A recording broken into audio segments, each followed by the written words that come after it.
తెలంగాణ జాగృతి ఆధ్వర్యంలో చేపట్టిన జనం బాట పాదయాత్ర వరంగల్ నగరంలో కొనసాగింది. సిటీలోని భద్రకాళి ఆర్చి వద్ద కల్వకుంట్ల కవితకు ఘన స్వాగతం లభించింది. అభిమానులు ఆమెను భారీ గజమాలతో సత్కరించారు. ఉత్తర తెలంగాణకి తలమానికమైన ఎంజీఎం ఆసుపత్రిని కవిత సందర్శించారు.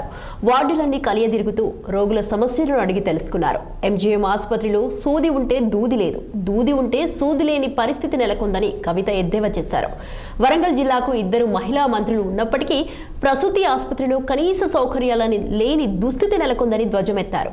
తక్షణమే జిల్లా మంత్రులు వరంగల్ పరిధిలో ఉన్న ఆసుపత్రులను సందర్శించాలన్నారు.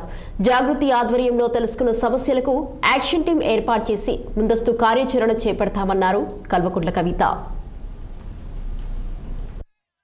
జాగృతి జనం బాటలో భాగంగా అన్ని జిల్లాల్లో పర్యటన చేస్తూ ప్రతి జిల్లాలో ప్రజలకు అత్యవసరమైనటువంటి సేవలు అందించేటటువంటి హాస్పిటళ్లను మరి దగ్గరికి వెళ్ళి అక్కడ ఉండేటటువంటి సమస్యలు తెలుసుకొని తద్వారా ఆ సమస్యలను ప్రభుత్వం దృష్టికి తీసుకొచ్చి వాటిని పరిష్కరించాలని ఒక ప్రయత్నం చేస్తాం. అందులో భాగంగా ఇవాళ ఎంజీఎంకి వచ్చినాం.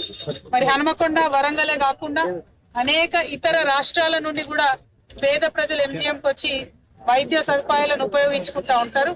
మరి అటువంటి ఎంజీఎం ఇవాళ మనం చూస్తా ఉన్నాం.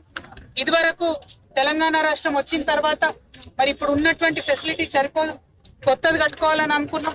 వరంగల్ జైల్ని కూడా కంప్లీట్ గా తీసుకొని ఒక 20 ఫ్లోర్ల హాస్పిటల్ కట్టుకోవాలనుకున్నాం. ఒక పక్క అది మధ్యలోనే ఆగిపోయింది. ఇంకొక పక్క ఇప్పుడు ఉన్నటువంటి ఎంజీఎం మీద బాగా ఒత్తిడి పెరిగినటువంటి పరిస్థితి కనబడతాం.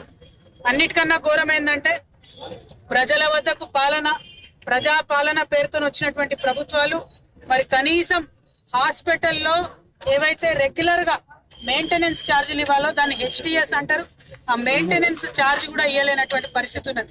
జాగృతి జనం బాటలో భాగంగా అన్ని జిల్లాల్లో పర్యటన చేస్తూ ప్రతి జిల్లాలో ప్రజలకు అత్యవసరమైనటువంటి సేవలు